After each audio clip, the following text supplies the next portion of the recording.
The following production is intended for entertainment purposes only. We are not legal professionals. We do not speak for any government agency, and the opinions expressed here are our own. Relax. Get away from the door, shit stick. Go. Sorry. You want- I mean, we can either edit that out or we can leave it because it was pretty much perfect timing. However you want to do it. Oh, sorry. Oh, Good evening, Clayton. good evening, Justin. Welcome to Lawless Podcast with Justin and Clayton. I'm Clayton. It's my buddy Justin. We're guys that just talk. You're not shit sticks out there. I'm sorry for saying it in case you heard me. You're not shit sticks. Get away from the door. Right, you got the cops outside your door. Well, kinda, yeah. A guy Yeah. who's a junior police officer. Did you ever? Did you ever have like just a really good shit talker, or somebody that What do you mean? well, like so I'm thinking of a couple guys really. I forget One shit guy, talk. one was a guy that I arrested, and this was back in the good days when you could search incident to arrest, which means that I can arrest you for a suspended license and I can search you because you've been arrested and I can search your car. And for anybody that may be offended by that, Clear that was the case law. violation. Then that was case law. Um, I'm dadgummit. Yeah, you're good. I got too much load on the system here. Um, what was what was I saying? What was I?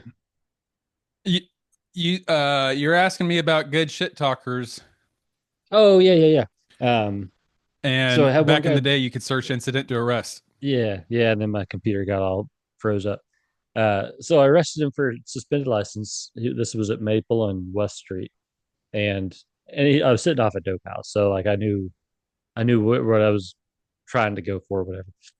So I arrest him, and he's super mad that he's like, I do not give you consent to search my glove box, and I was like, I do not need your consent to search your glove box. Hmm. Like he was just really angry, and I searched it and found meth. Um, I've had that talk before. and I was trying to explain to him because I was never somebody that egged people on. Um, and there are people that do, and I mean, people that I'm sure people come to mind.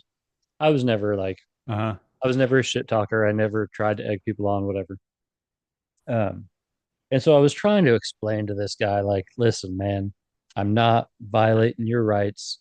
I'm not, like I promise, I'm allowed to search your glove box, and that's where I found this, and blah, what, whatever.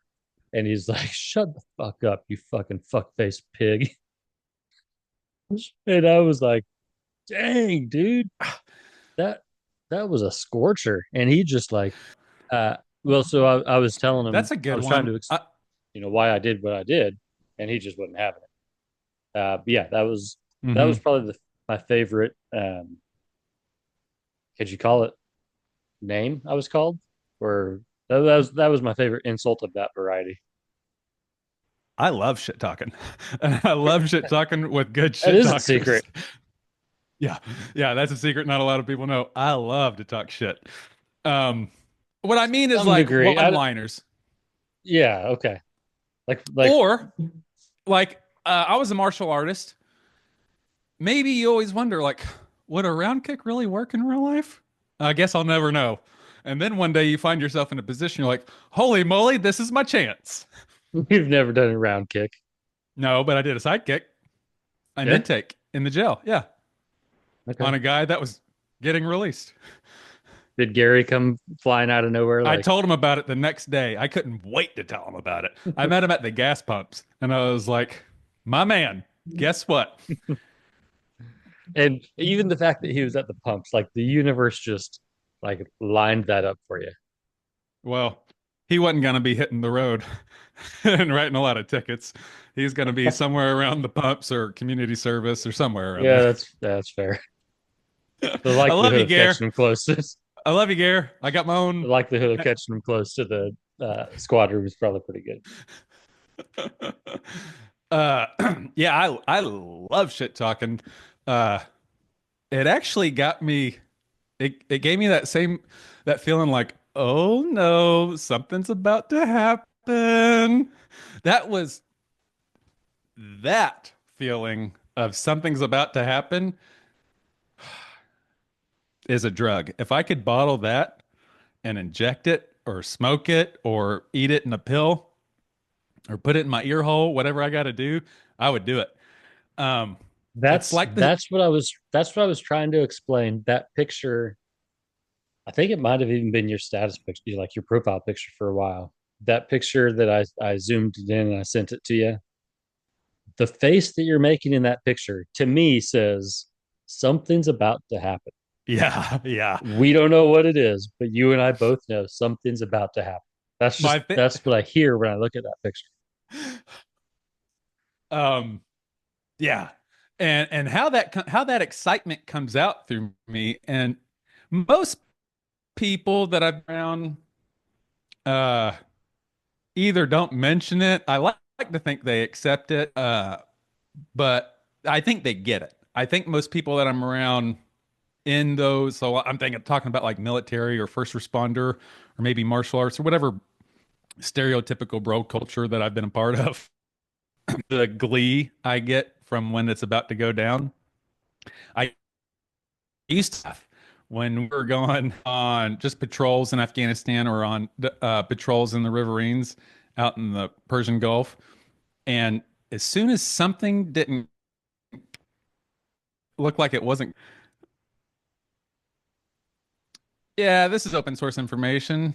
Um, there were some riverines after me that got captured by Iranian small craft. Did you ever hear about that? It happened in like 2015. Some U.S. Navy sailors got Um, captured by Iranians out in the Persian yes, Gulf. that sounds familiar. Well, without crossing any legal boundaries, imagine that situation had happened before, but it turned out differently in the past.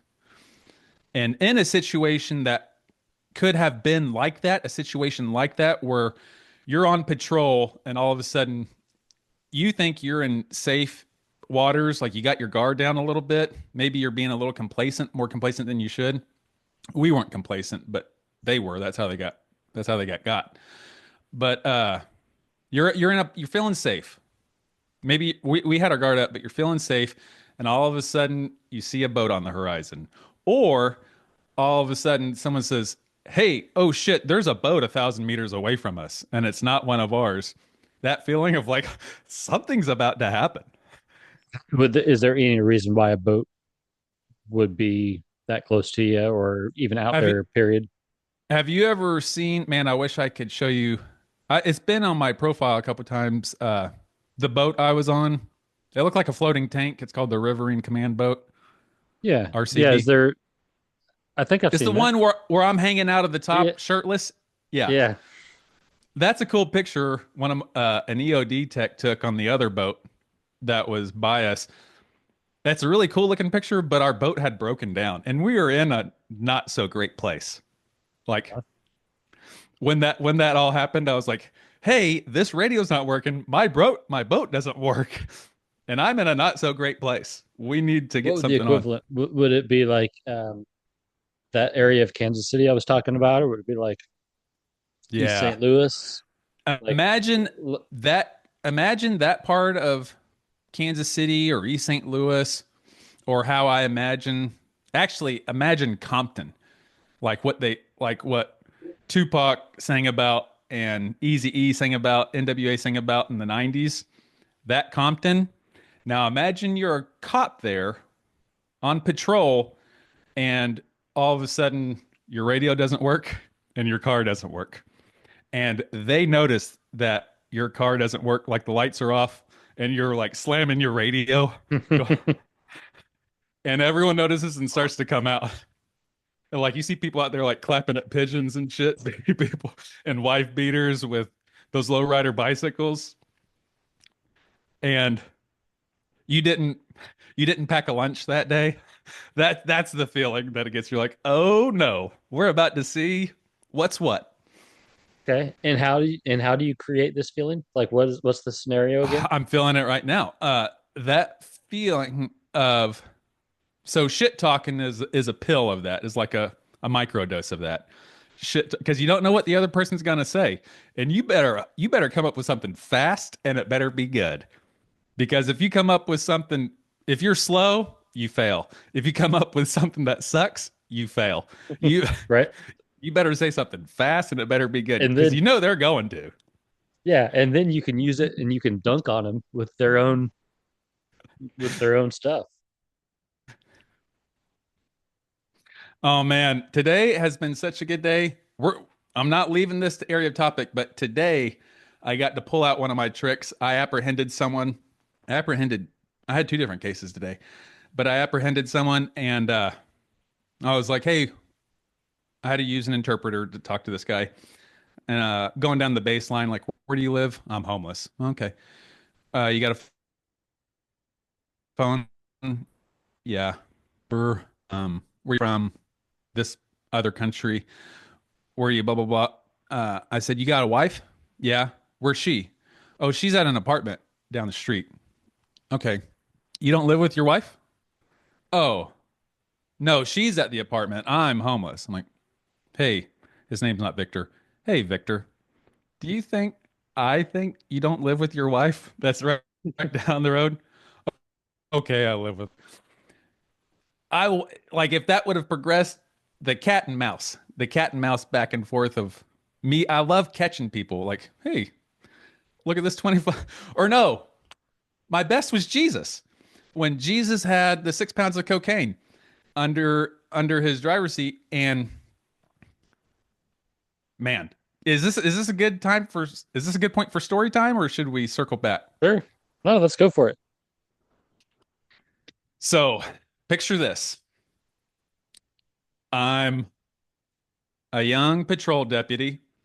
I've already gotten my hand smacked a few times for driving through people's yards in pursuits, or for oh, I had gotten my hand slapped for like pursuits, or for using bad words around suspects, or for things like that. My sergeant and my LT, who were both new sergeants and a new lieutenant, uh, gave me a couple friendly but firm warnings. And so I said, forget it. I'm not going to hang out at the West Kellogg hotels. I'm not going to go chase dusty bags on South Seneca, even as cool as the other guys make that look. I'm not so great at it. I keep getting in trouble. So my new sergeant told me about this thing, interdiction, when he first came there. And I was like, what is this interdiction thing you speak of? Because we had interdiction in the military. It was interdicting sometimes drugs, but usually it was uh, pirates, or VBSS, visiting board search and seizure. We'd go visit boats out in the Persian Gulf, randomly selected based on their own TT tactics, techniques, and procedures. But they would select. Yeah, we had interdiction in the military. So I was asked my sergeant, was like, what's this interdiction thing? He was like, oh, it's where you sit out on the highway and get monster loads, mother loads of dope. And oh, my sergeant even had a presentation for this for the squad room one time when he was brand new. Said, hey, I know a lot of you guys are getting a lot of DUIs and a lot of you guys love the tickets, but there's other things you can do. And one of the things you talked about was interdiction. That's when I came. Obviously, you're my sergeant. I let the cat out of the bag. You were the sergeant at this time. So I came up to you and I'm like, hey, what's this interdiction thing? And you gave me the rundown. So I spent the next 4 months sitting on, maybe it was 3 months. Spent the next 3 months sitting on West 54. Like every set of headlights that came down the highway at midnight or zero dark 30, 2, 3, 4 o'clock in the morning, I was thinking, here it is. It sounds funny. People giggle when I say this. I don't realize the words that we use are kind of silly when you're not in the lingo, but I'd say, here comes my load. My load's coming. Yes, here it comes. Here Yeah, comes the load. And I mean, I was making realistically, I'd try to do 10 stops a day. Sometimes I would get more, sometimes I'll get less. Then I tried to bump it up to like 15 stops a day. that's a And lot on I figured 54, if I could do, especially overnight. well, it was everything, 2 stops an hour. And I didn't always get 2 stops an hour, but if I could get 2 stops an hour, I could get close to night on 54 in the middle of the night. If I could get 2 stops an hour, right? Out of out of those, if you stop 2 per hour, out of those, how many do you think like you kind of always have the perception that every car is a load, which I think is why you were successful. But if the headlights, you see the headlights and you say that's a load, and you pull two of them over per hour, like how many do you think per night would kind of get that secondary investigation? And then like of those, how many do you like? How often did you get down to where you were like searching and then like to where you said, well, I've got the wrong person, right person, wrong time. So another aspect of this is learning the art of a consensual search. So I did all my work on consensual searches mostly.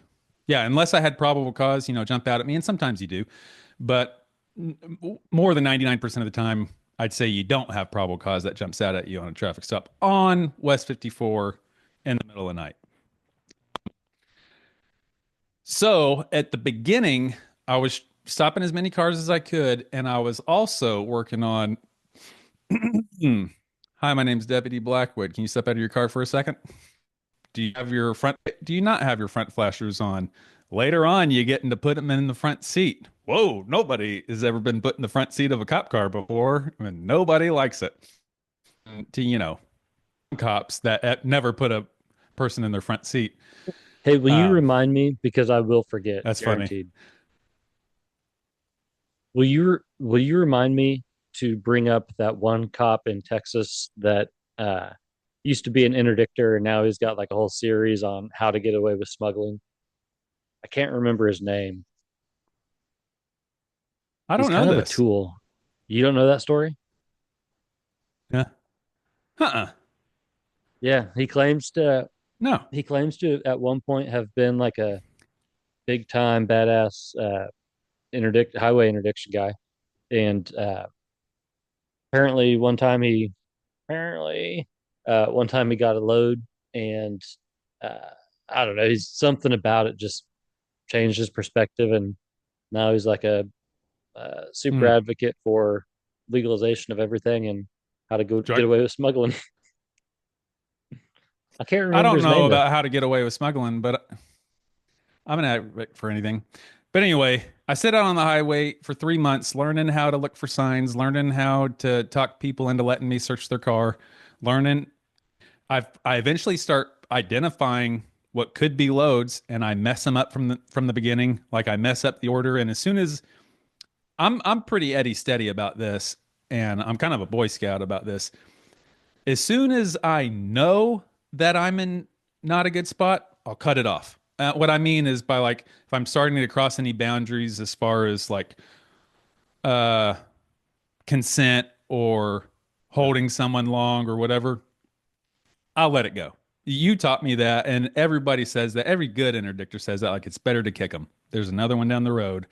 You don't want to get in If you trouble stepped out of for. line, stepped out of bounds, you might as well not run the rest of the field. Yeah, the race is done. I was pretty good at that, and I was finding that wall pretty quick. I was finding that wall, that edge of where not to go. I found it. I'm like, okay, that's it. Um, Honing, and I'm by myself. Like you would come out there and chit chat. I mean, every night you would chit chat with me, but some nights you'd come out there and like go door to door with me, and we'd talk about it. But you were a shift sergeant. by yourself a lot of times. So you had to, A lot of times. you're in charge of the entire county and didn't have time to come chill with me on 54 where there's nothing going on. So I go through like the grinder. I added it up. I must have stopped. I don't know. I did average around 10 car stops a night for 5 days a week for 3 months. It was hundreds of car stops. I did. It was before I got like specifically interdiction car stops, like where I was targeting smugglers for trying to find smuggler things. I wasn't looking for traffic warrants. I wasn't looking for suspended license. I wasn't looking for dusty bags. I was looking for trafficantes. Um, I got one. Well, is I got one night.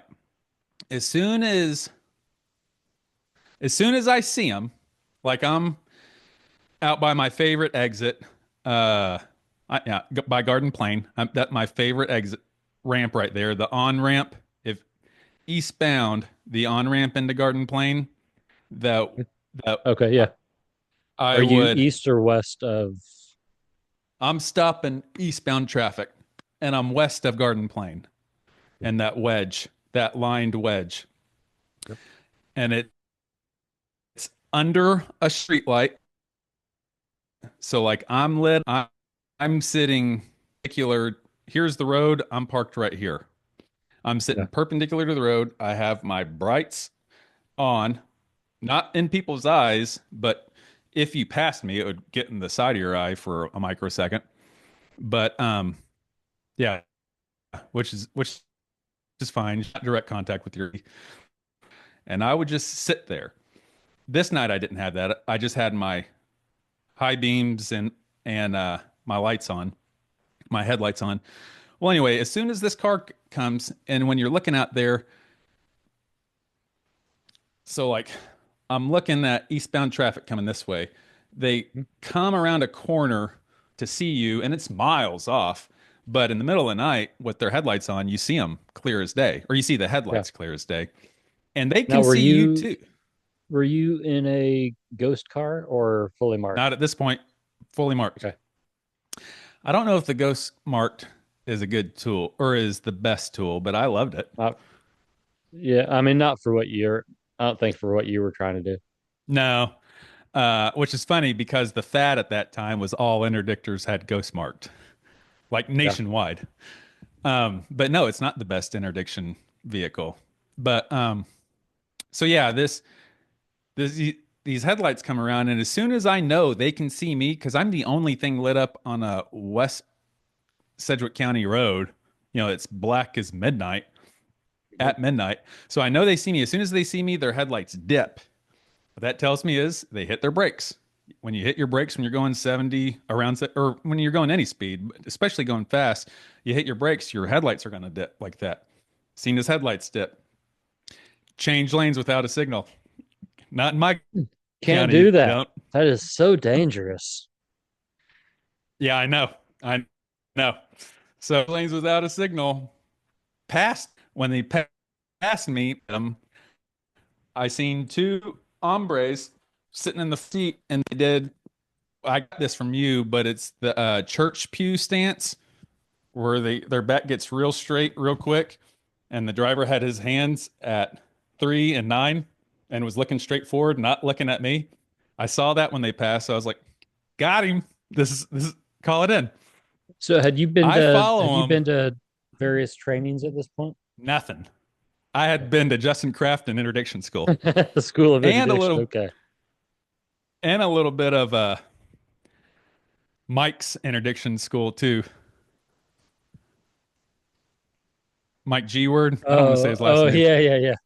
The one that Yeah. puked every time he got a load. Did he? Oh, you didn't know that? I didn't He know would that. throw up every time he got a load. Why? His nerves? Nerves. That's weird. Like he got one out at Goddard one time. I was with him, and I'd heard about this, and sure enough, he's talking to the driver, and he steps aside. No way. Yeah, ask him about Holy shit. That's legit. it. So I had just been to two former interdiction uh, deputies. That's my school was, hey, this is what you got to do. And but by the way, both of your techniques and procedures were wildly different, Yeah. vastly like night and day. And you know what else? The results were wildly different. Yeah, that's true. He was Well, I'd heard. successful. I was not. I'd Well, had some success, but eventually, if you're trying, if you're actually trying and you're consistent, you'll get you'll get some loads. what's funny is a pretty good case of his uh got smacked down in federal court, and my friend was the judge. This had happened before I had known it, well, actually during the time, but I was, obviously neutral, didn't say anything during it. But Yeah, uh, and it was because of his front seat interview. really. Yeah, the judge called it a phishing and because of his front seat interview questioning and not that it was in the front seat, but what he said to him when he's in his front seat and how the defense asked him to describe his practices for pulling people over for identifying loads, and he said, "I stop as many cars as I can every single night, and yeah, I treat every car like it's a load." And the judge called that a fishing expedition. And see why. I kind of think he's right. Um, so anyway, I see the car. He gives me all the signs. The bells are ringing, and like he said, and you told me that he said this before. Like I got this before. They said when you get, and maybe I put there, but I said it's like the Holy Ghost. Like when you get it, you don't. There's no. I don't know. Did I? Didn't I? No, you got it, son. Yeah. That's how it felt like. And I pulled him over. I get all the way to Goddard, uh, because I want a backup officer. I'm trying to do everything by the book. I want backup, a second officer backing me. I prearranged it. I texted Trey. Do you remember Trey from Goddard? Big Yeah. Trey? Yeah. Yeah, I think he's a Yep. detective now. I texted him. I'm like, hey, I got one. I need you to back me. Roger. I wanted Vince to back me, but Vince was on the north side, far away from me. He had gotten a load that night, a load of 80 grams of weed, or maybe he says like 90 grams or whatever. It was an Okay. ashtray. It was an ashtray he dumped inside of an evidence bag. He weighed the ashtray with it. Yeah, yeah. Yeah. I think he might have weighed the jar, which is legit, by the way. You can weigh the jar if it's in a jar. You can weigh the packaging. Just case law that says that. Um, I wanted Vince to stop me, but he was on the north side. As soon as I uh, read out the tag and call out my stop, my heart's racing. I'm like, goo goo, goo goo, goo goo. I'm trying to catch my breath. I can't Now, talk so in the had you and you kind of froze there for a minute, so I lost some of the story. Okay. But so as you're eastbound from the violation to where you stopped him, are you running the tag and are you running um I'm not sure if we're allowed to talk about it, but the intelligence center, like, are you I did running all that. this? I didn't do that on. Yeah, I don't think we are supposed to talk about that. But I did do. Well, I don't think we can name it. I think we're allowed to say there's plenty of tools that law enforcement agencies have, and I was using them. Um, I ran his tag. I did not call that information center.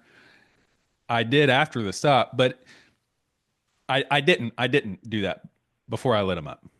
Yeah. I just ran his tag. That was it. Uh, as soon as I call out his license plate and the name of the stop, I haven't even hit my lights yet. I'm projecting where I'm going to stop him. As soon as I call it out, the 7-beat deputy, who's now a canine handler, called out a stop and called out a stop on a 32 vehicle and immediately a chase. And everybody went there. And it was emergency radio. If you're not on that chase, get off the fucking radio. How, like, where was it So, in relation to you? oh, great. I have first load. I mean, I could have gotten there, but I was not going to go there. It was probably South Seneca or South Meridian or South Broadway, Okay. Yeah. where 7 shouldn't be, by the way, Caleb. Um, Well, I spent some time out that way when I was on 7 Beat. yeah, actually 7, that's just That fine. I went to that I-35 when I was on 7. That's within the 3 mile grace line because my lieutenant back then told me that was three so dumb. miles either. I know. I mean, He is a good person, but he's I think like he was a good sergeant, he was a good commander, whatever, or leader. But he was a Boy Scout. Our lieutenant that we had then, as far as like policy things, or no. you talking about G yeah, yeah. He was a Boy Scout in terms of um, policy and things. I policy and yeah, uh, nothing bad is going to come from me about anyone at this point. But up my traffic stop, and as soon as a pursuit, a chase, so now like the radio I was speaking on, all were dedicated to this pursuit. Go up. I think I did a driver side approach. What I later strictly passenger side, if I could. Passenger side's the way to do it. That's what saves cops' lives. I think driver side approaches are dumb and deadly. But did driver side approach. Hey, what I can't even remember what I said, but do me a favor, go ahead and step on out. See, comes on out.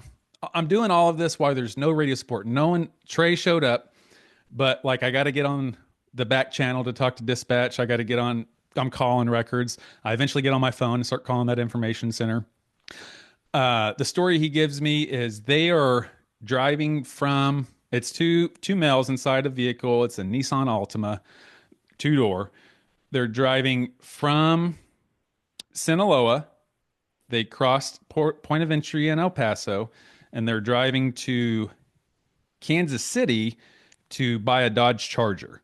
And they're going to haul that Dodge Charger with their Nissan Altima back to Sinaloa. And I said, boys, I don't like the story. Um, had they had they had they stopped since they made their entry, or just driven nonstop?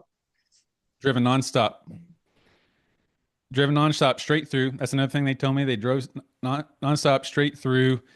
Um, they're going to be driving back. They're not even planning on staying in Kansas City. They're going to go there, pick up this car, and drive back. Uh, the floor is filled with wrappers, which means they had been driving through, but I didn't even need that. They told me they were driving straight through. They had a bunch of signs. I pulled the driver out. He told me one story. I eventually the supervisor tell her what's going on. She was like, I don't know, call Hank. Called Hank. He said, call Sarah. Called Sarah. She's like, what do you want?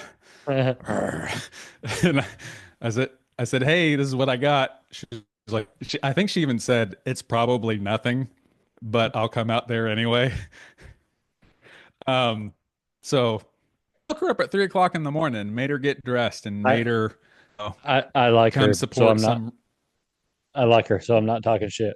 No, But I'm not going to there talk had shit been about her. oh no, not at all. There had been times though when I was on patrol and I'd called out for a dog, and like the dog, you could already say my dog didn't hit. Like, just listen, I know that you're not going to allow your dog to sniff this car. Like, whatever, just Yeah, 1022. you're I'll definitely handle it. not going to allow them to indicate. Yeah. Not that you can control their indications at all, but Oh boy, that would be an interesting conversation to have. um, so she comes out there like an hour later, and I've had these guys detained. I have established what I think is enough reasonable suspicion to detain them, and later on, but I established enough reasonable suspicion to detain them longer than a normal traffic stop. And that's what I was doing. She came out there an hour later. She didn't even bring her dog out of the car. She came up to me. She's like, "What do you got?" I told her. I told her. She was like, "Okay." Went back to her car. I feel like her dog sprinted around this Nissan Altima. Like I don't even know if his nose pointed at it. It was just pshing. Um he I thought he was trying to go back to the driver's side door, but I'm not a canine handler. So she comes up to me and says, indicate. I'm like, oh, okay. Well, like, and I trust her. She knows what she's talking about. I'm like, a veteran of police work. So I'm like, oh, shit, okay. Well, man, I could have swore they had like 26 crossings in the last 3 days. They're driving nonstop from Sinaloa to Kansas City. They have conflicting stories. There's cartel related tattoos on these fellas. Um, oh, I learned that the passenger had convictions and even served prison for trafficking before, for trafficking narcotics in Kansas. I'm like, man, I could have swore I had one. And she was like, it's okay. Better luck next time. She was like, hey, tell you what, you can go ahead and ask him for consent to search, and I'll show you how to search a car, and we'll get that out of the way. I'm like, okay, cool. You know what? Nah, I was about to go bad on her. But sh so I went up and asked the guy, Jesus, I said, Jesus, and this time I had a certified translator with me. I said, Jesus, can I search your, or I said, Jesus, my dog didn't indicate, or our dog didn't indicate. Uh, you are now free to go if you want. I said, but I would like you to let me search your car if that's okay. You don't need to say yes.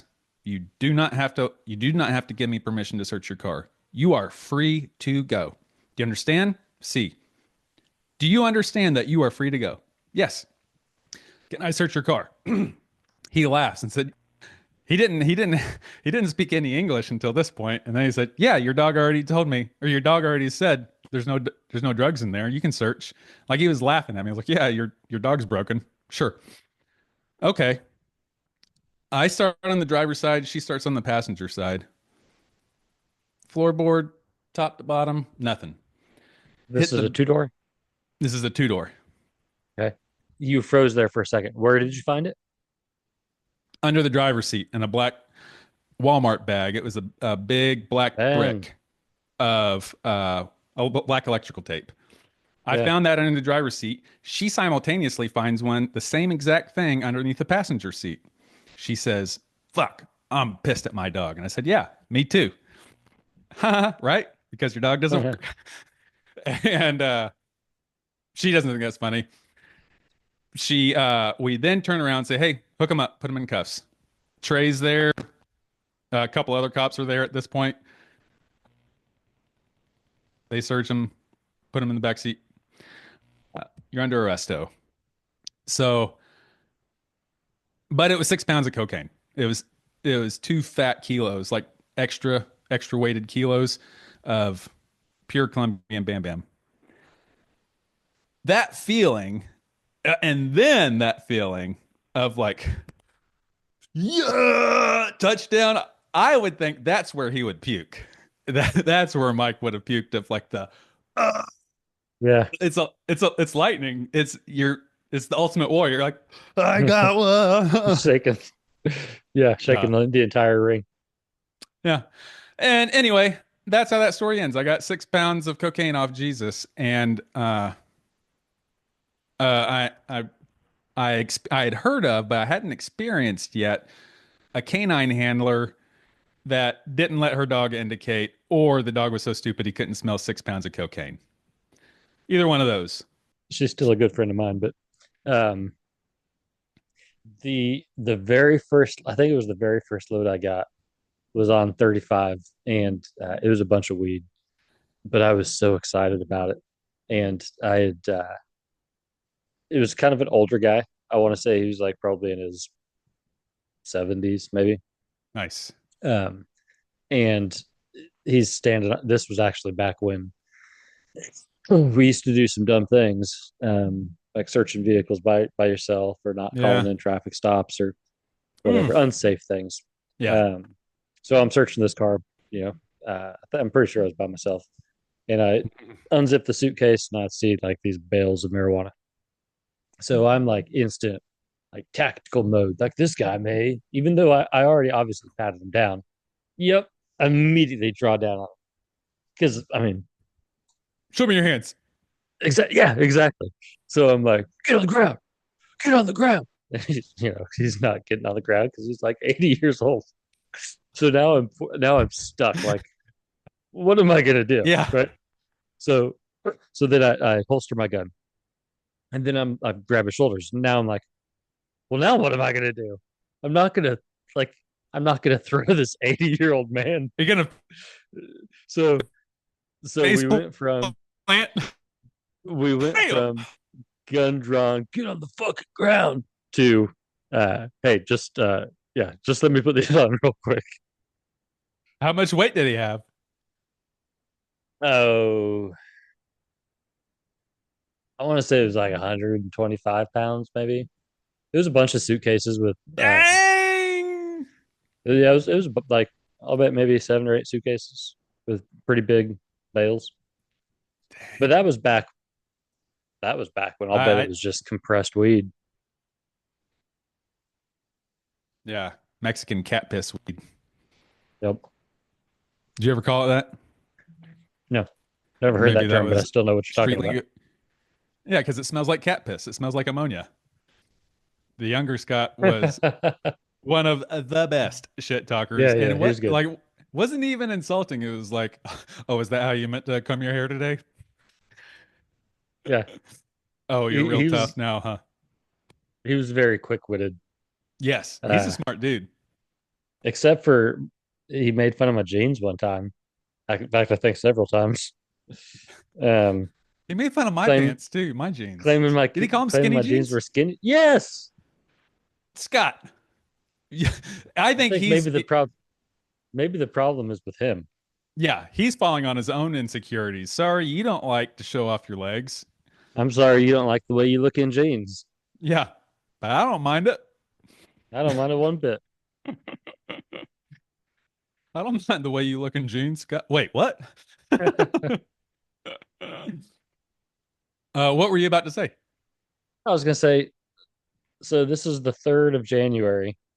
There's Yeah, been a lot going on in the news in the past couple days. Uh, we're gonna have to cut the line with this episode. I think we're gonna have to skip the line because I got like four in the can ready to go. I got January planned out.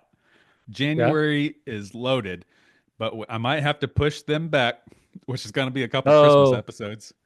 I see what you're saying. And move this up. To move this up just to make it I fit. got what you're saying. So you guys I got might what be you're saying. listening to like a December 29th episode at the beginning of February. We'll see. Who knows? Who knows? You'll We get what don't. you get. We Yeah. don't. So yeah, uh, I just as in fact, I haven't listened to the whole thing, but I was just as we were logging on, about 6 minutes into an interview with Sean Ryan and some dude that was apparently emailed something Yeah.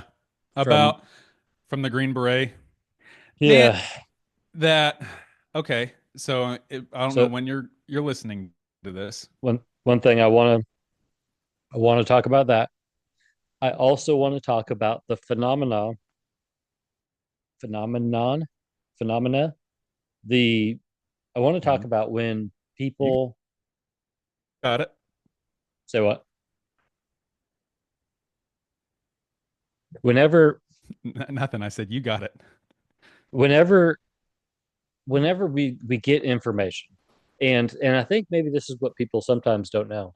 And honestly, this used to irritate me in investigations when people somebody would say, because we would always have like that big marker board, where we're writing names and locations, all this kind of stuff.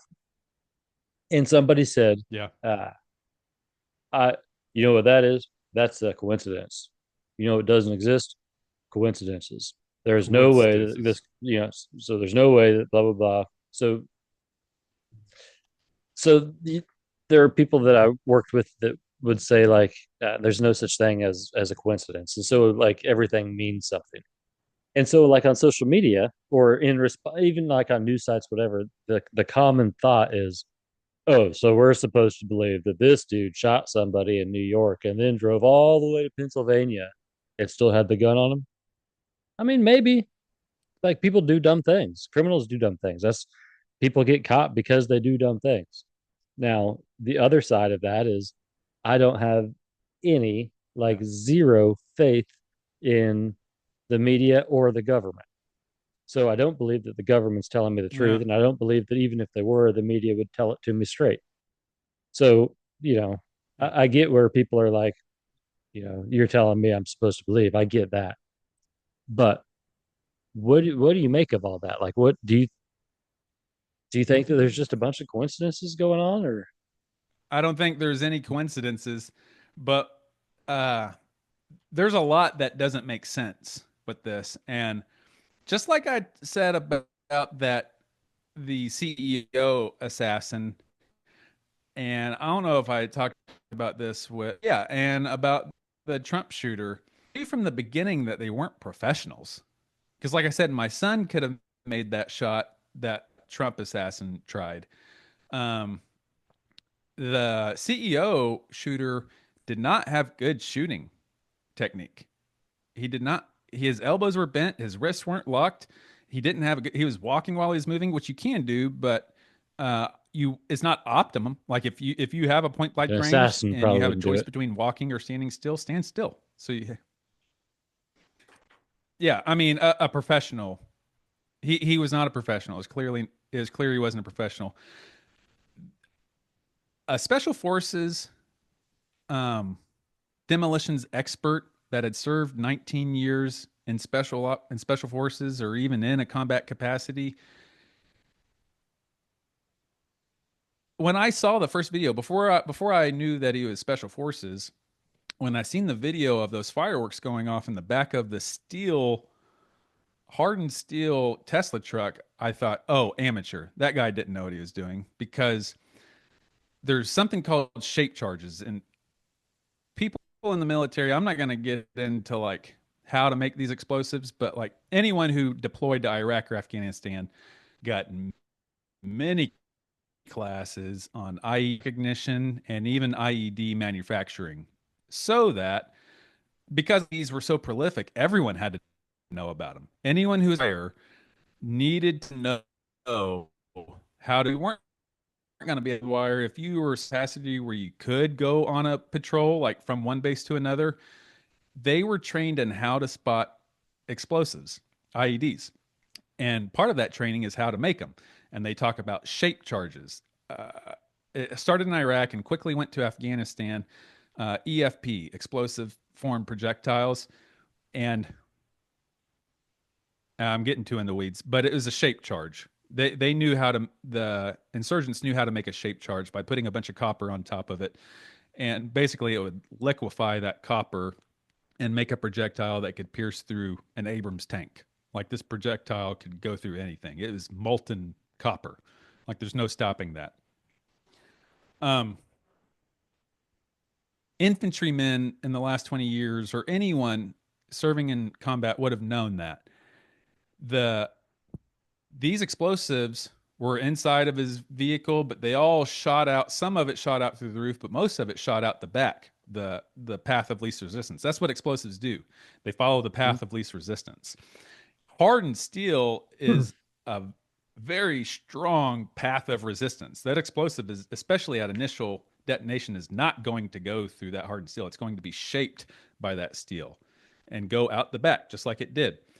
He parked next to the building, but not underneath anything like substantial. The front window wasn't even broken that he was parked right next Of the to. Like the building? window of the building wasn't even broken. Yeah, the window of the building wasn't even. He's the only one that died. Yeah. And you think that if So, he that had to have been intentional, because otherwise he would have known how to kill people, and a lot of them. yeah, yeah, yeah, exactly. A normal GWAT veteran would have known it. And now an explosives special forces E8 master sergeant is going to know exactly. He could have leveled that building if he wanted to. You know what I mean? Mm. He didn't. I don't know about him shooting himself in the head beforehand. Maybe he could have, but there's a lot of stories of people getting suicided by political motivated actors. Like, I mean, just Google suicided and the Clintons. Like, Yeah. there's lots of stories of people getting suicided. Um, Maybe he killed himself. The thing is, just like you were saying, it comes to a point where these coincidences start adding up. Like, hey, dude, this is bigger than a coincidence. Like, maybe these two. Oh, and another thing, he served on the same base, was deployed at the same time as the guy who did the New Orleans terrorist Okay. attack, Right. which did a lot of damage. And they covered up that ISIS flag that he had in his truck. They literally covered it up with a coat. Well, okay, so I saw one video. It was a video. um the truck didn't have a flag. Hmm. And then the pictures I'd seen that it did have a flag. So I was thinking, well, maybe the pictures were photoshopped. Are I don't know. they like It was, saying out, like, is that a quote unquote known fact that it had an ISIS flag? I mean, they were photographing it at the site, at the center, with blood and glass around. Yeah. I don't But I don't know. know. It could have been photoshopped. I just don't see how so many publications would have let that image out there. And they have software that can detect Photoshop stuff. Yeah. That's a pretty big I mean, so liability. so my suspicion is that there was an ISIS flag. So my Yeah. question is this. It seems to me that the guy in Las Vegas has had some information, um, What's up? Keep going. has some information about things that our nation has done and the other nations have done. Whatever. Ultimately, he needs to get attention. He needs to get exposure. They were So radicalized. he for I it seems to me that there's no political motivation, there's no terror motivation other than to get the word out, and this is the way to get attention. This got the word out. So how does, in the other scenario, um, it seems to me that and maybe this is just because this is how the news is reporting it. His seems to be like a, well, and also you had the ISIS flag. Okay, so how do they both come from the same base and this happen? Are there just not that many bases? Like, Well, what are the odds of that happening? I don't know. Yeah, you can 1,000% be on a base and not know everyone that's there. Like there Right? was ODA guys on every base in Afghanistan, and Are if they you didn't saying they were know there 'em, like you at wouldn't. the same time or in the same unit or? Yeah, not in the same unit that I know of, but that doesn't mean anything either because units are pretty interchangeable when you're over there. Not but there's a lot of interoperations. There's a lot of joint operations. So, Okay. like every mission I went on, there was someone from another unit there, and that never changes. Like real world operations, there's maybe even other branches with you, and I'm talking about like tier 1 units. Same thing. They have Yeah. other branches with them. So Um, what's your gut say about their connectiveness? I I don't know. I don't know my gut about their connectedness. It's something of note. And here's another thing about all these coincidences that keep on adding up. You listened to the Sean Ryan interview with Sarah Adams, the former CIA Yeah. targeter, Yeah. who now does contract work for non-governmental organizations in gathering human intelligence.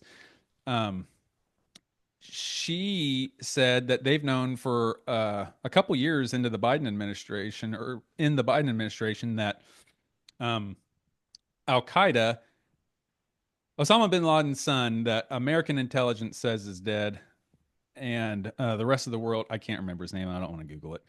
But he has two living sons. Osama bin Laden has two living sons. One of them says he has no part of the family business. The other one, American intelligence said that they killed him in Afghanistan, but every other intelligence agency says he's alive and well.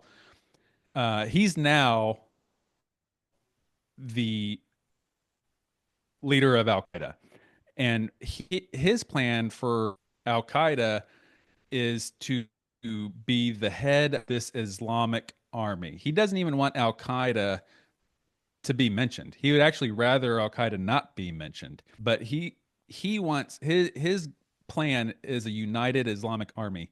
And they're all kind of falling in front. So like they're crossing the Sunni and Shia lines. You see that with Iran operating in the Middle East and Iraq and in Jordan, and they have the Houthis and all these people that are, like I said, Sunnis and Shias are working together. You have all these Islamic radicalized terrorist organizations that we would think have nothing to do with each other. Sarah Adams says they're all working together, and intelligence would say that. Like a quick example is the new leader of Syria. A year ago was the leader of ISIS or Al Qaeda in Syria. Then he just changed the name to this Syrian freedom fighting group, and now he won. He's still the leader of Al Qaeda in Syria. Same guy, right? Yeah, they just did a little rebranding. She says that Al Qaeda, over the last 3.5 years, while our border was wide open, and not even through the border, they prefer legal immigration. Al Qaeda and these groups prefer to exploit American sensitivities for refugees, and they prefer to come here, like say, "Hey, I'm fleeing ISIS in Jordan. Will you let me in?" Absolutely, come on in. Meanwhile, these are Al Qaeda and ISIS insurgents, or whatever the name is, insurgents. There, she says, and she's a CIA targeting officer that ended up being right about this, that there are at least 1,000 Al Qaeda, so not this Islamic army, but like almost a tier above, like dedicated Al Qaeda operators in the United States that came in over the last 3.5 years. And there's thousands of other radicalized ISIS or Islamic free fighters with them. She said they're planning attacks. 2025 is supposed to be the year of blood. And she said they plan on starting it soon. Turns out January 1st, we had two.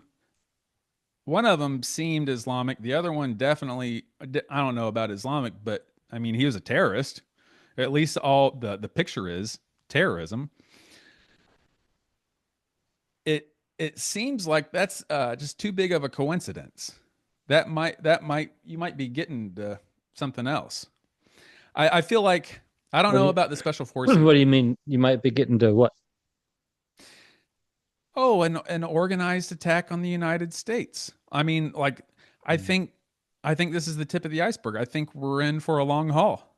I think this year is going to be bloody, and they have everything they need. We give them $40 million a week. That's not a conspiracy. I showed the .gov argument or document before I shared the .gov document before that says it's cigar.mil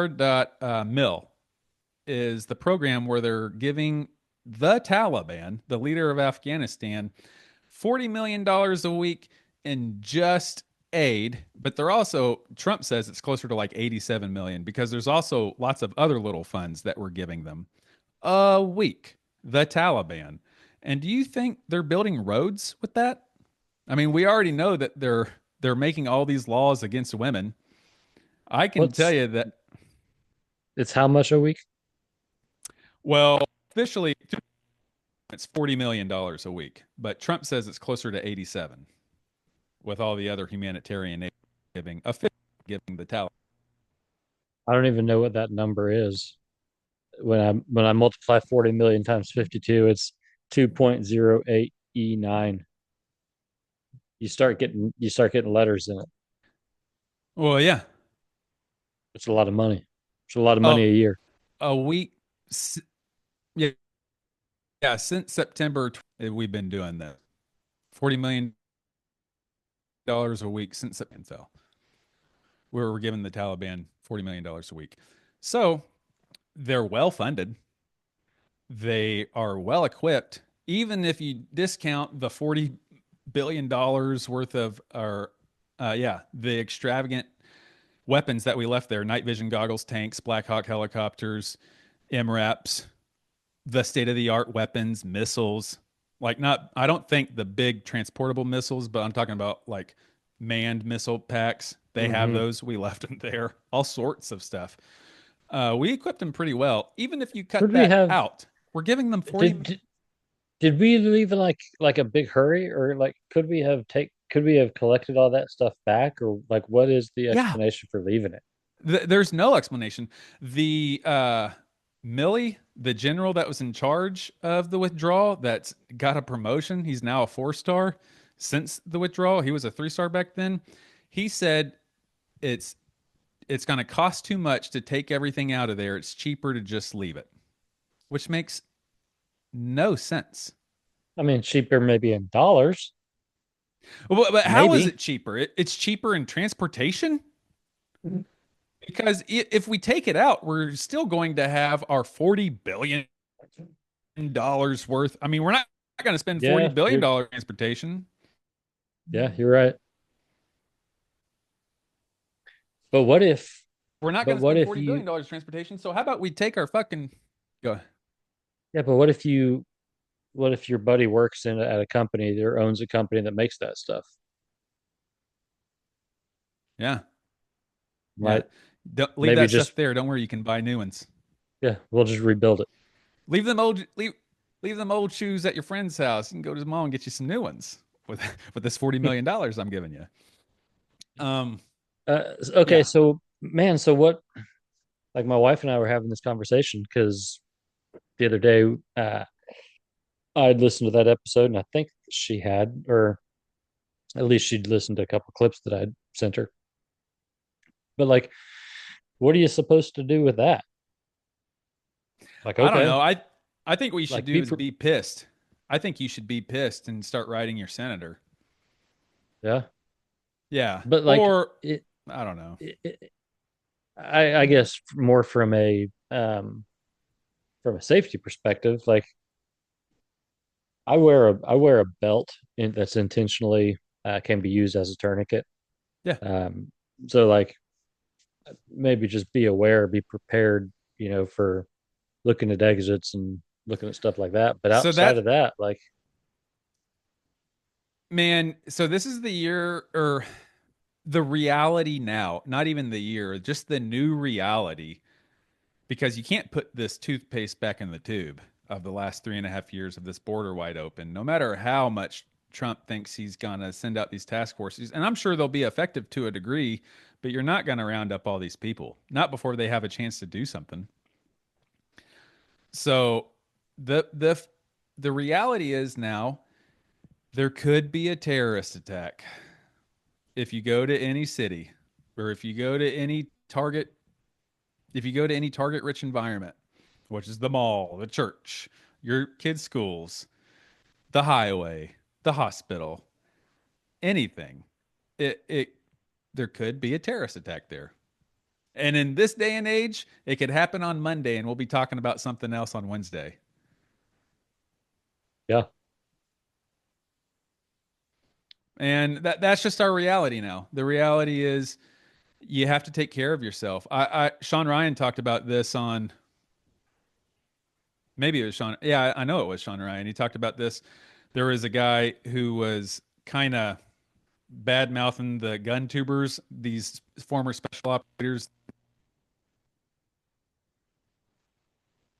teaching folks pretty good tactics on how to use their guns or how to protect themselves. But some people in the military had like criticized them, saying like, "Why are you showing them our techniques? Why are you showing them our tactics?" And Sean Ryan said, like, "Well, hey, dude, what the fuck are we supposed to do? There's 1,000 ISIS or Al Qaeda fighters in the U.S. and thousands of other radicalized Islamists here, not counting the shithead who wants to carjack you at the gas station, not counting the guy who's going to break into your house in the middle of the night because he needs his meth money." right. So, and excluding, we live in America. We got guns, and there's no putting that genie back in the bottle either. Or else you're just going to make everyone a criminal, and there's still going to be guns. Um, So, excluding all our normal shit that we got going on, we have a clear and present danger in the United States right now, and it's being realized on January 1st, on New Year's Day or New Year's Eve night. It's being realized we are under attack. Yeah. So does So you that just so and I think I know the answer to that. I know your answer to this, even if we had had a terror attack the first day of the year. Um, about if you've got the authority to carry, you probably ought to carry. yeah.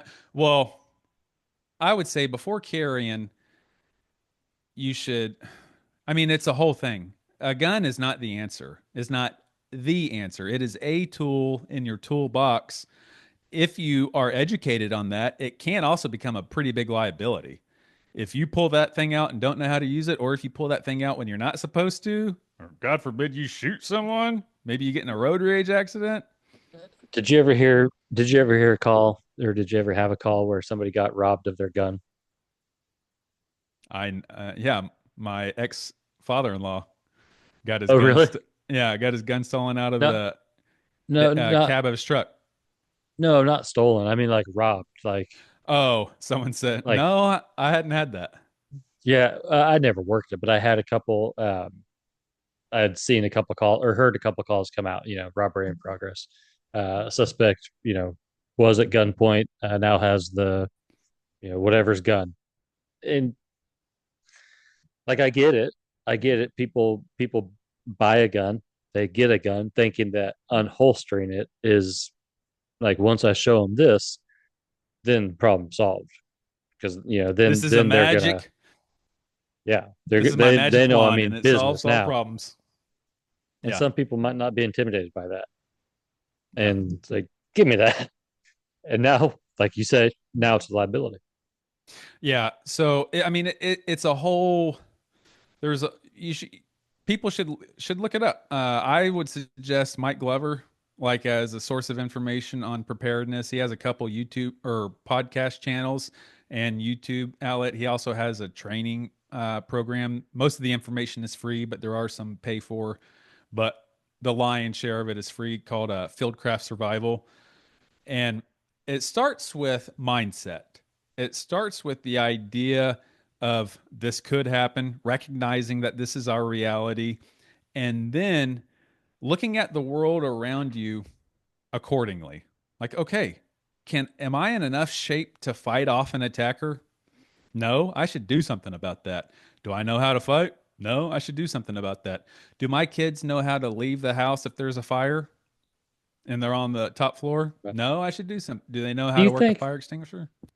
do you think the average person, and this isn't if the answer is no, it's not to suggest that they're less than, but do you think the average person has thought through No, a like an active shooter scenario, no, like what I would do, how I would respond? You don't think so?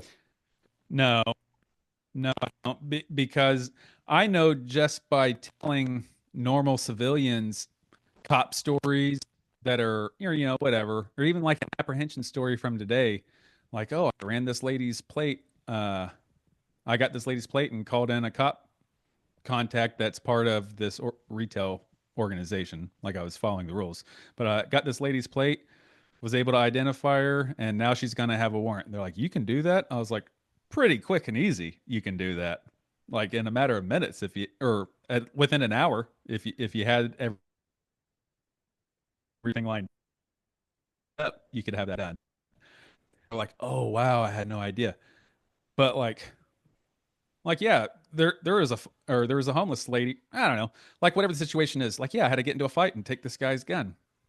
People would be like, that's real, and you'd be like, yeah, that happens. That I mean that if you're in that world, all these things happen. You see people get jacked. You see people get hurt. I'm talking about in the criminal world. Um, no, most people haven't thought through an active shooter situation. You, you can tell by So that talking to. so that would probably be the first step of preparedness is, like you said, understanding, recognizing that it could happen here. It could, this thing could happen, and then just imagining like what would that look like? What you know, and probably would maybe even be worthwhile to imagine Yeah. surviving it, surviving. Yeah. I'm not saying people need to become conspiracy theorists or people need to become a tactical ranger team 6 guy everywhere. Like you don't need to go get your wraparound glasses and $1,000 pistol. But you should educate yourself.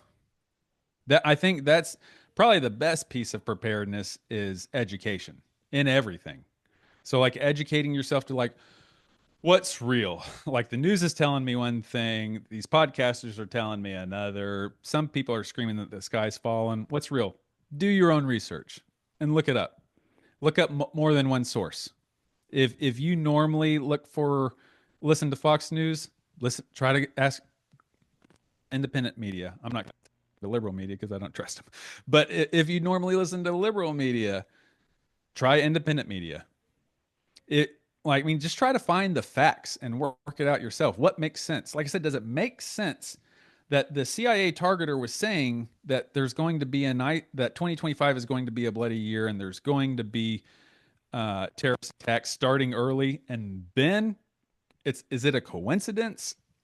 No, that there's these two attacks. No, so I mean, just working that out yourself. That is not what the mainstream media is saying.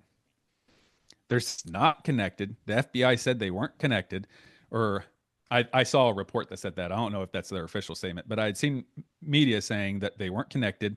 I had seen it looked like to me that they're trying to cover up that ISIS flag that was in that New Orleans truck, Mhm. and then photos got leaked. That was how I felt about it, or that was my gut feeling. Um, the special forces guy does not make any sense. I'm sorry. I mean, I don't know what to make heads or tails about it, and I'm not educated enough. There's going to be more educated people, but I don't have a problem with him shooting himself in the head. But it is of note that people have been suicided before. Um, the explosives thing was a complete debacle. Having a Desert Eagle 50 caliber as your weapon of choice doesn't make sense. It can't hold very many rounds. It's very unruly. Um, it's not practical. It's kind of like a movie prop. It's the guns they used in Yeah. Matrix. It's the gun that Agent Smith had in Matrix. Is that No, that's not a tactical gun. well? Is that what he allegedly killed Yeah. himself with? Because I Yeah, don't Desert Eagle 50 cal. I don't guess if his plan was to kill himself, it wouldn't need to be tactical necessarily. Um, but No, but he also brought a short-barreled rifle with him and some other tactical gear. Like yeah, the image I think that's being presented to most people whenever they throw in that he had that short-barreled rifle and his other tactical gear is that it was like a contingency plan. Like in case okay. shit goes sideways, I can fight my way out of this. And Which so that's what it what seems like to somebody me. If you would have that tactical gear there, yeah, so what somebody could surmise is that okay, you've got this super tactical guy who's well trained and would know how to do all of these things and isn't like he doesn't have the weapon that you would have if you were he doesn't have the type of pistol you would have if you wanted to have a backup plan, so that doesn't really make sense. um the explosives, to me it makes sense if it literally was to like put an exclamation point on the yeah, message he wanted to get out. And so unfortunately a vet that commits suicide doesn't get the attention that this has gotten, right? It doesn't get you and I talking about it. So if he had just yeah, done it, then nobody would know about it. And so if his goal really was to get this out, to get whatever it is, and is there more to come, or is what was being read this afternoon or this evening Is that what there is as far as you know? Oh, well, that's certainly all there is as far as I know. I took a media break today, as far as like news break and even podcast break today. I started to get into one and then left it. I listened to a Ram Dass talk and a bunch of Wu Oh, Tang I loved today. that one, by the way.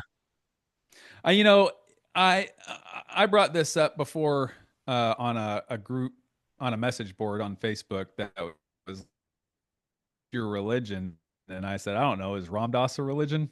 Because if Ram Dass was a religion, that's the religion I would be. That is, and there's not a name for that, but he incorporates Hinduism and Christianity and Judaism and just kind of some far out stuff and drugs and lifestyle and even some philosophy. He was a Harvard psychologist professor, The the one thing world that peace. He really lived his life doing missions, bringing people. the one thing that really just I can't stand about him is whenever he's giving those talks, and I don't know if he's got like Uh huh. I don't know if he's got peanuts in his mouth or what, but he just like he makes Lozengers. that sound. Is that what it is? Yeah, lozengers. He Duncan Trussell has talked about it before, but Ramdas says he used it to keep his mouth lubricated, his mouth from going dry, and he might have had some stomach problems, so they were like kind of to soothe his stomach a little bit. Oh, But okay. he mostly used it as a tool to keep his mouth from going dry. Oh, okay. Yeah. So how he moves those around in his mouth just drives me Hmm. crazy. But Yeah, otherwise, yeah, I really love what he's got to say. I got called out to a welfare check one time out on 8 beat, and it was funny. It was, you can tell it was like way out in the county. When I get there, it's a very nice, beautiful house, kind of one of those beautiful subdivisions that are just hidden out there in the west part of the county. You're like, where are all these mansions coming from? Right. It was in one of those neighborhoods, and called said that the son, they are afraid that a son might be suicidal. Hadn't said that he's suicidal, but just welfare check. They thought that he was Did he live at home? mentally unwell. Yep, he lived with his parents.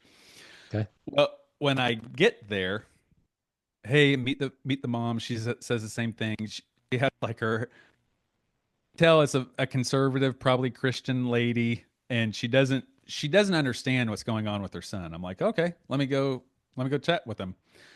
I go back there, How knock old on is his. he? He's in his mid 20s. He's like 25, 26, Okay. out of college, but this is gonna be this is gonna all come together. Knock on the door. Hey, can I come in? Yeah, sure, come in. I open the door and it is a Hindu temple inside this dude's room. There's like flowers and there's pictures of Ganesh on the wall. There's pictures of Hanuman, and he has what's called a puja table, a meditation or worship table, and on there is a big picture of Ram Dass. And immediately I got my end. I'm like, "Oh, dude, you know Baba Ram Dass?" And he goes, "You know Baba Ram Dass?" And we and we damn near hug. And this kid's not suicidal at all. He's more than likely experimented with psychedelics many times, Yeah. but he has no intent on harming himself or any living creature. Or he is at peace, and his mom didn't understand it. Yeah. Um, I feel like that's a pretty good example of how Ram Dass is in the world. Like some people are like, nice. I don't really understand this, but it's okay if you do, One because of you're the gonna things that have I that. love about you, Clayton, is that you know so much about so much. If I want to, if I've got I a know question about, just if I've got a question about a type of samurai um, okay. stance that you might have, Yep. like how you might defend a Uh-huh. particular samurai sword, yeah, you got that. If I have a question about, Yeah. um, what kind of protein I might want to take for a specific workout, you got that. If I've got a question about What's the shittiest music I can listen to today? You got that. If I've got a question about I ain't got what that. Check out this. you're well The known, Book of you're well Samurai, Notori established. Ryu. Boom. Yeah, I got the nerd stuff on hand, baby. Oh, you don't like samurai? You want some Greek philosophy? I got that. Boom, you got it. What else? You want some Alcoholics Native American. Anonymous literature? I guarantee you've got Native American literature. Oh, for sure. You want some extreme ownership? I got extreme ownership. You want the Afghanistan papers that shows how all the Afghanistan war was pretty much illegal? I got that.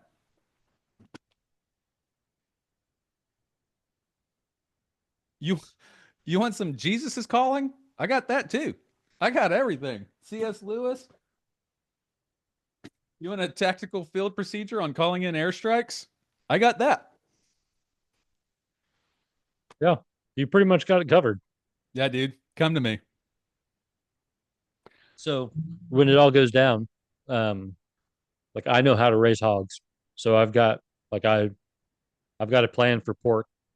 Um, oh dang, never mind. No, I don't. I don't have. I won't have any food. Yeah, your food supplies will be short. It's gonna be slim pickings around here. Do you know Cypress Hill? Probably not because you're a fucking lame. I know some. I know some Cypress Hill. Which one? When the shit goes down, you better be ready. You better be ready. When the shit No, I goes don't know that one. down. Oh yeah, dude. That's drive-by music. When the shit goes down, you better be ready. You better be ready. Were we? Yeah, we were. We were talking about Christian gangster rap the other day. Yeah. Did Marg have a question? Is what I asked. If she was in there. Is she gone? She left. She's gone. Okay. She We missed her were chance. we were too slow because she's got things to do, people to see, Is places to be. Marg is Marg a normal abbreviation for her name? Just when I spell it. Okay, no one calls her Marg. No, Would she be no. offended by that? Is that annoying? I mean, she'd get over it. Okay, good. Sup, Marg dog? Big Marg. Hoo, hoo, hoo, hoo. I think that she. Bringing I them think that crafting ghost she. slips to the party. She Just might. I kidding. think she might be our number one fan. But my wife, I think, is. Oh dang! I'm not sure if my wife or your wife would be our number two fan. We Mm. might have to have them duke it Well, out. let me ask you a simple question. And this is going to sound rough, but I don't mean it to be rough. Is it so fucking hard to like or share a video? You're pretty good about sharing, but is it so, pardon my French. No. Is it so dang hard to like a video? Can you like it on YouTube? Can you just do me a favor and like it on YouTube? Can you do that? You know how I know you don't? Is because I will like it and then I'll go back hours later and there's still only one like. I'm like, okay, cool. A week later, one like. All right. I'll like it from two different accounts. I'll like it from the Lawless account and from my account. Now we got two likes. That's it. Okay, cool. I'm not even going to bring it up. It's neat. You know, that helps the algorithm. If you're watching this, take a second and press like. That helps us. I yeah, I don't. You're talking to me, right? Oh, yeah. Okay, just to clarify. Uh, yeah, I need to get better about that. Okay. Uh, That so that could be my New Year's resolution. so to answer your question, right now I think my wife is a little bit closer to the number two seat just because she likes everything. Any Lawless stuff that drops, she'll probably heart it. Yeah, She'll probably heart that mother. yeah. Which, by the way, are we all in agreement that the heart is the new like? Yeah, for sure. Yeah, I have and business the professionals hearting my messages to them on my iPhone. yeah, and the like is the like more the acknowledgement now. Acknowledge. Note Right. acknowledge. Yep. Got it. Um, man, there was something that I wanted to circle back to. Um, Terrorism, preparedness, uh, your family, um, I guess we pretty much covered interdiction. the terrorism. Well, I mean, obviously not nearly enough, but at, I don't know. Like I said, I avoided. I thought about preparing. There would be a couple podcasts I would listen to that come out daily. Well, one, the President's Daily Brief. He has a couple episodes now dedicated to this. I wanted to dive in there. Sean Ryan has some episodes or about this subject, or at least has addressed it. I haven't even listened to those. Not all of them. Not all of that one that he had on. Uh, it's depressing, man. Oh. But you know what? I need to eventually. I need. I need to practice what I preach and pull my head out of the sand, and maybe not to dive into the depression and the woe of it all, but man, I'm under an obligation to my family to know what dangers are out there in the world. Yeah. I mean, I think that and I don't think you have to. Maybe you do, and maybe it's abnormal, maybe it's not healthy, but I just don't think that it takes that much to just be aware of like what kind of tactics. Like, yeah, they drive. It's a known tactic to drive into crowds. Yeah. So, like, what kind of crowds do I want to walk in? Or it's a known tactic to I Did don't you know see the what are chief some of of the police? others. Did you see the chief of police for New Orleans PD didn't know that they had sidewalk barriers at a press conference? Oh, they did.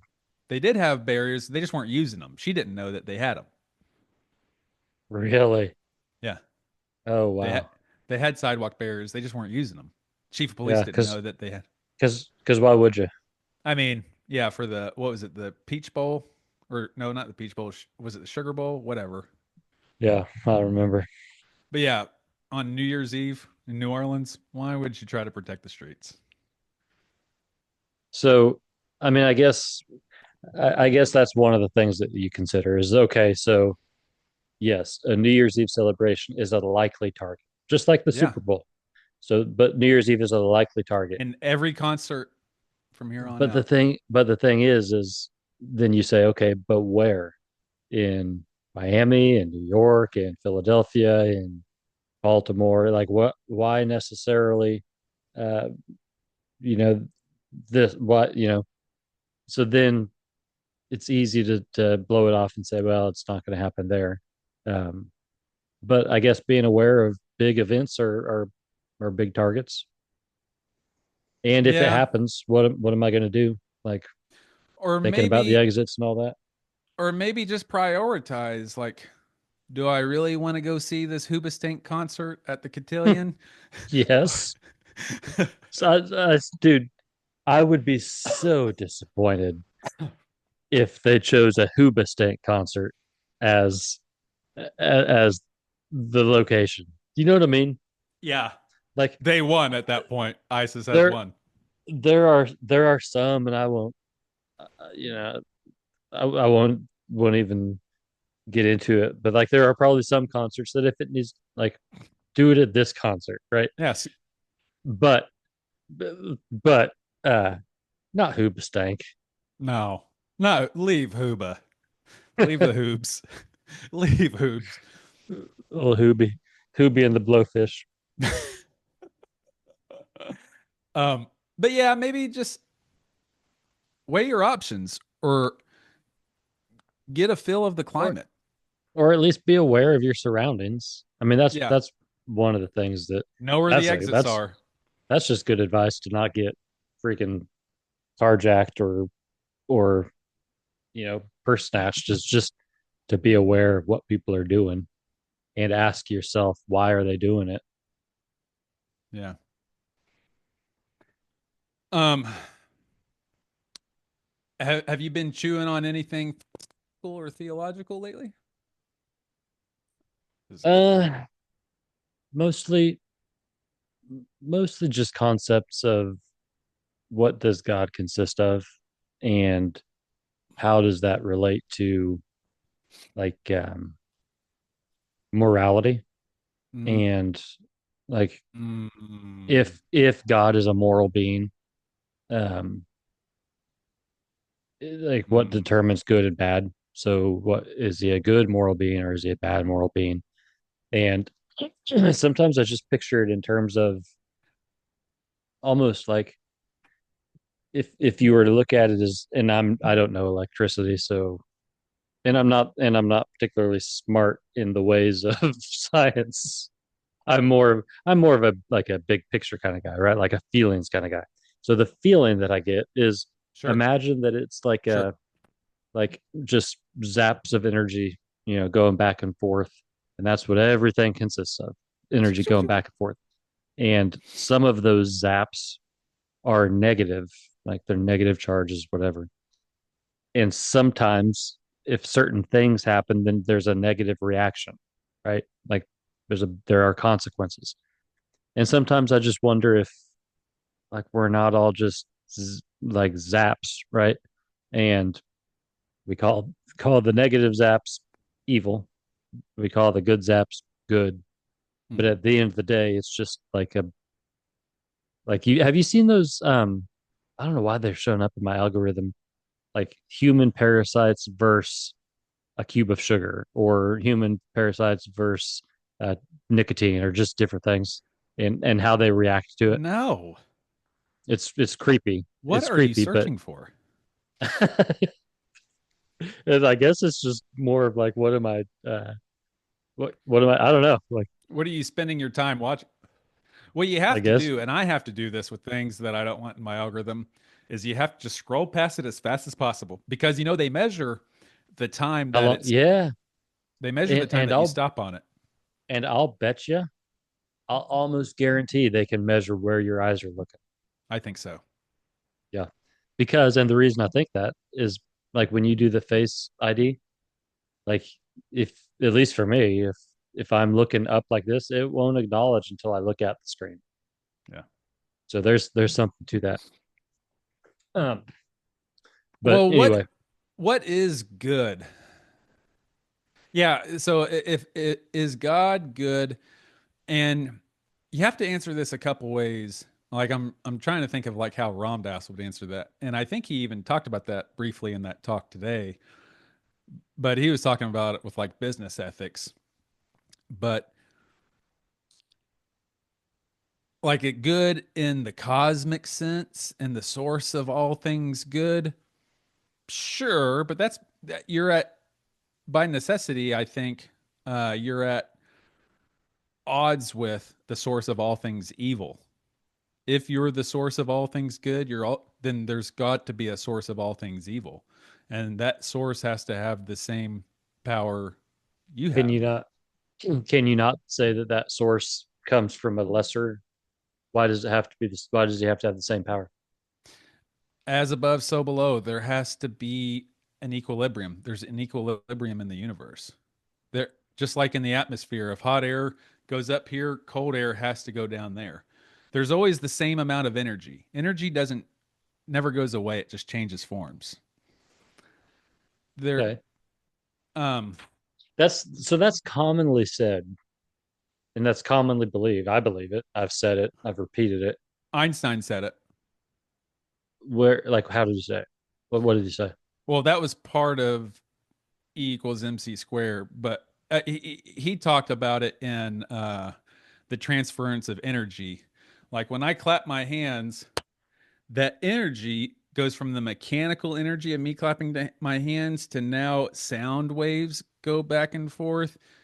And even then, you could say Einstein would say that it just changes energy from there too. The sound waves is going to hit something, and then another reaction is going to happen, and eventually, it's going to come back to this.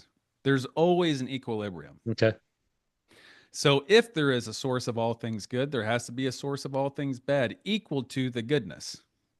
Well, but that would That's only apply. dualism. But that would only apply to physical things. So I don't when it know. comes Hmm. right, Well, I just don't know. I think the same laws that govern the universe. I don't know. I don't know about that either. because I don't believe what I was just about to say, that the same laws that govern the universe would have to apply to all things. I don't believe that. Well, Um, why not? well, just because there's Or so many. do you just mean things Well, outside of our universe? here's something neat that physicists talk about. Um, you know, in the grand scheme of things, like in the physical universe, time is not real. Time isn't Right, real right, in the right, universe because what we call time is just the movement of the Earth here specifically to Earth. right. That's how we measure time. From rotations around the sun down to microseconds. It all pertains to here on Earth.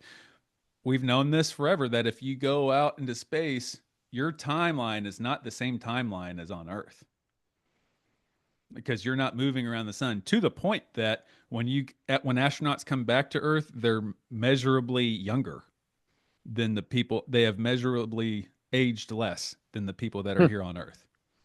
interesting. Yeah. Um, It's really cool. yeah. Um, well, my daughter's going to be on, Yeah. She already is. and She we she's aired. she thinks that that's no, that's right. Yeah, her we had dude, I was such low energy on that. I feel like we need to speed it up like uh you one and a half times or something. 1.2. That's a normal one. Some I can. yeah, just something. Maybe speed it up a little bit. But then Uh she's gonna be talking really fast, and you're gonna be talking normal. like I told her, it's mostly about me. Uh yeah, work your magic, man. Like speed it up and slow it down. Like you can Yeah, I separate, could. right? Yeah, I'm not doing Isolate. that anymore. I spent a week editing our first video, or our first video that I decided to publish. I spent a week editing that, and it was so choppy, and it was so much work, and I feel like it made the product bad. Yeah. Yeah. This is no criticism because props to you for doing it, and also fair warning that my computer is about to die, so I'm gonna give it probably just 10 more minutes. Okay. Um, what was I saying? You're gonna or constructively Oh yeah, criticize. this is no criticism Okay. because props to you for doing it. But you remember the one where you like basically took out Dead Space. That was our first one. all of the was that the Yeah. first one? Yeah. Okay. Um, It yeah, actually that was came funny. out as like 3 episodes because it was our first. It was season 1, episode 1, part 1. Season 1, episode 1, part 2. Season 1, episode 1, part 3. Whatever. Yeah, Yeah, you learn I think it's cool, man. I'm proud of how far we've come. for sure. Look at you with a real microphone and headset. Uh, and we've talked before about how this boom mic just makes me feel so cool. Yeah, You hey, know, and dude, that the is cool. the thanks and the headphones, Cool as shit. yeah, makes me feel pretty legit. So I'm actually going. So what we're going to do is I'm going to get a little table and another chair, and we're going to rotate this just a little bit, and that way I can have Margaret on Yeah. more regularly. I think that would be good. And there wasn't a lot of echo. I was afraid since you were doing it without headphones that there was going to be echo. There wasn't, but maybe it's because there was no one coming out of the speakers. Like there was no sound coming out of the speakers. Oh, yeah, that could be. Um, yeah, and there were a couple times where it was we didn't have the microphone quite right, but if Yeah. uh, if uh, if we end up doing it, we'll have. I was going to pretend like this was a podcasting award, Hmm. but it's actually just a stand for the microphone. It's freaking It's heavy very, duty. it's very clearly a stand for your microphone. No one would think It, that's it an doesn't look award. it doesn't look like yeah, dude. This is It's the golden microphone. Oh okay. boy, my battery is running very low. Um, anything that you want to hit on before we buzz out? Nah, brother. I appreciate you. I was very high energy today. I had a good day, but uh Yeah, carried it on to a great podcast. We'll just keep this energy going. I'm trying to just be good on my own, be good enough on my own without any external stuff. Like have a good day no matter what. And today was a good day. Wind it down a little Yes. bit at home. Say no more.